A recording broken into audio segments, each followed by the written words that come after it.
Hello বন্ধুরা, welcome to my channel. আজকে আমি তোমাদের একটা পুর বানানোর রেসিপি শেখাবো, যেটা আমাদের পিঠে তৈরির জন্য সবসময় প্রয়োজন। যে কোনো পিঠেতেই আমাদের একটা পুর ব্যবহার করতে হয়। সেটা কিভাবে বানাবো সেটা আমি তোমাদের দেখাচ্ছি। আমি দু রকমের পুর বানাবো। একটা হলো শুধু ক্ষীর দিয়ে ক্ষীরের পুর হবে, আর একটা নারকেলের পুর। আমি দেখো কি কি নিয়ে নিয়েছি। ক্ষীর নিয়েছি, ক্ষীরটা আমি বাড়িতে তৈরি করে নিয়েছি। এখানে নলেন গুড়, এখানে নিয়েছি নারকেল, আর সামান্য ঘি নিয়েছি। ঘিটা আমার প্রয়োজন হচ্ছে কড়াইটাকে একটু ঘি দিয়ে মাখিয়ে নেওয়া, যাতে ক্ষীর দেওয়ার পর সেটা পুড়ে না ওঠে।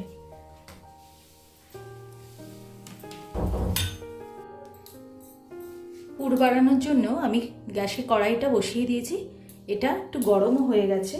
এটা খুব বেশি গরম করার প্রয়োজন নেই।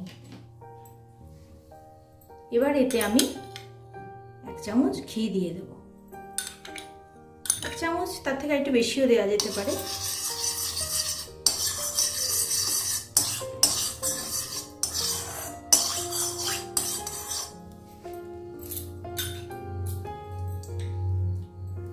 ঘিটা দেওয়ার পর এবার আমি এতে এই ক্ষীরটা দিয়ে দেব। এই ক্ষীরটা শুধু দুধ ঘন করে তৈরি করা হয়েছে, এতে কোনো মিষ্টি দিইনি।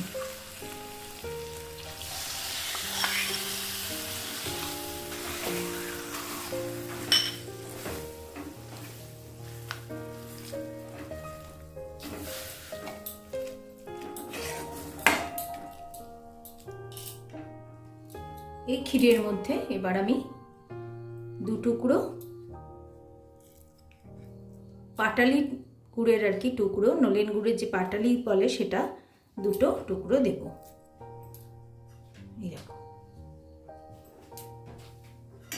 দেখো গুড়টা আমি দিয়ে দিয়েছি। গুড়টা গরম, মানে ক্ষীরটা গরম হওয়ার সাথে সাথে এটা গলতে শুরু করেছে। যে যেরকম মিষ্টি খেতে ভালোবাসো সে সেরকম পরিমাণে গুড় এতে দেবে। আর দেখো ঘন ক্ষীরটা গুড়ের সাথে, মানে গুড়টা গলে গিয়ে তো পাতলা হয়েছে, সাথে ক্ষীরটাও খানিকটা গরম হলে পাতলা হয়ে যায়। ঠান্ডা হলে এটা আবার জমে যাবে। তোমরা এই ক্ষীর বাইরে থেকে কিনেও নিয়ে আসতে পারো। খোয়া ক্ষীর তো কিনতে পাওয়া যায়। এছাড়া যদি বাড়িতে তৈরি করা যায় সেটা তো অবশ্যই খুব ভালো হবে, এবং সেটা অনেকটা খাঁটি হবে, টেস্টি হবে।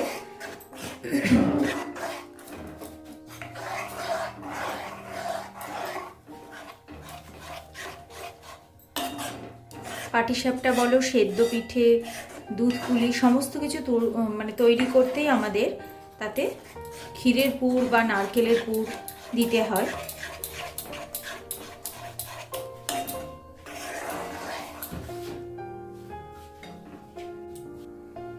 দেখো ক্ষীরটা ফুটতে শুরু করে দিয়েছে।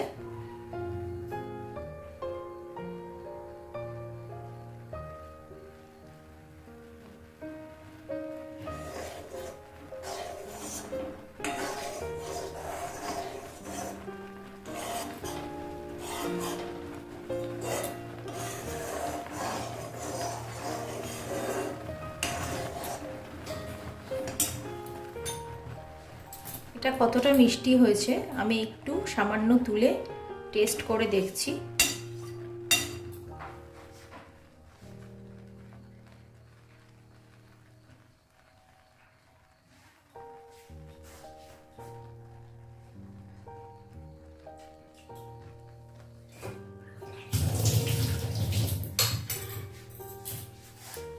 এটা বেশ মিষ্টি হয়েছে, আর এতে আমার মিষ্টি দেওয়ার প্রয়োজন নেই। তোমরা একটু টেস্ট করে দেখে নেবে, যে যেমন মিষ্টি ভালোবাসো সেরকম মিষ্টি দেবে ততটা পরিমাণে। এটা ক্ষীরটা তোমরা চিনি দিয়েও তৈরি করতে পারো, গুড় দিয়েও তৈরি করতে পারো, তবে শীতের দিনে গুড় দিয়ে ক্ষীরটা বানালেই বেশি ভালো লাগে।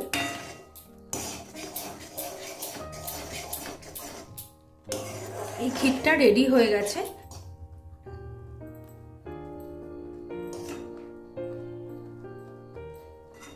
এই ক্ষীরটা ঠান্ডা হলে একদম শক্ত হয়ে জমে যাবে।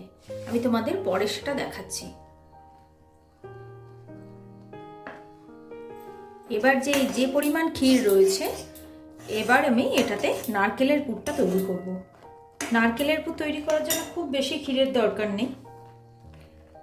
দেখো, 1 বাটি নারকেল রেখেছিলাম কুড়িয়ে, সেটা এবার এতে দিয়ে দেব।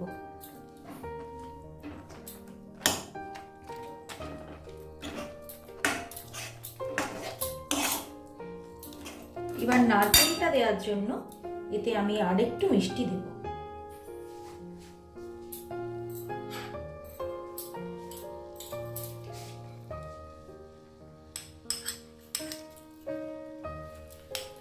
মোটামুটি এতটা পরিমাণে দিলাম।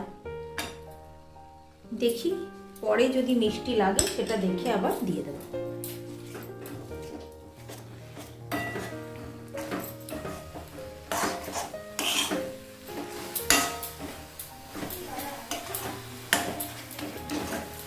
এটা একটু বেশি সময় নাড়তে হবে।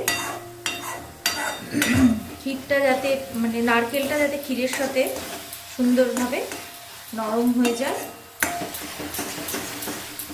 মোলায়েম হলে ক্ষীরটা খেতে মানে নারকেলের পুরটা বেশি ভালো লাগবে খেতে।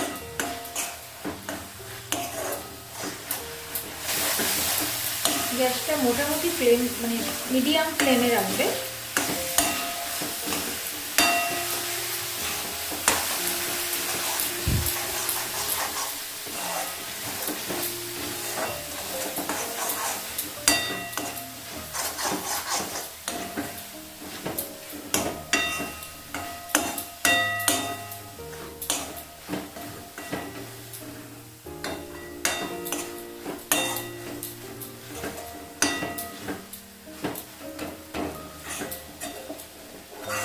পিঠে বানাতে পুরটা তো আমাদের আগে তৈরি করে নিতেই হবে। এরকমভাবে তোমরা নারকেলের পুর এবং ক্ষীরের পুর তৈরি করে রেখে দেবে। এটা তোমরা ফ্রিজে রেখে দিতে পারো, অনেক দিন ভালো থাকবে। যখন দরকার সেই মতো বের করে ব্যবহার করলে। অনেক সময় দেখা যায় একসাথে মানে পিঠে তৈরির সাথে না পুর বানানো দুটো একসাথে করতে প্রচুর সময় লাগে। সেই জন্য এটা পুরটা যদি আগে থেকে বানিয়ে ফ্রিজে রাখা থাকে তাহলে খুব ঝটপট আমরা পিঠে তৈরি করে ফেলতে পারবো। দেখো, আমার মনে হচ্ছে এটা হয়ে এসছে। এবার আমি এটারও একটু মিষ্টিটা টেস্ট করে দেখব। খুব সামান্য নিয়ে টেস্ট করে দেখি। এই সময় গ্যাসটা কমিয়ে দেবে। আমি আর একটু মিষ্টি দিচ্ছি, আর একটু মিষ্টি দেওয়া যেতে পারে। আর একটু গুড় দিয়ে দিলাম, মিষ্টিটা একটু কম আছে, অনেকটা নারকেল দিয়েছি এর জন্য মিষ্টিটা একটু কম হচ্ছিল। আর একটু দিলাম। এটা তোমরা দেখে দেবে, যেরকম মিষ্টি ভালোবাসো সেরকম পরিমাণে দেবে। মোটামুটি আমার পুর বানানো রেডি হয়ে গেছে। এ দেখো, আমার 2 রকমের পিঠের পুর তৈরি করা রেডি হয়ে গেছে। নারকেল দিয়ে পুর, আর এটা শুধু ক্ষীর দিয়ে পুর। ক্ষীর দিয়ে এ দেখো, এটা তোমাদের বলছিলাম জমে যাবে। অনেকটা ঘন হয়ে গেছে, আরও ঘন হয়ে পুরো শক্ত হয়ে যাবে। আমার এই পিঠের পুর তৈরি রেসিপিটা তোমাদের যদি ভালো লেগে থাকে তাহলে আমার চ্যানেলটা লাইক, শেয়ার এবং অবশ্যই সাবস্ক্রাইব করো।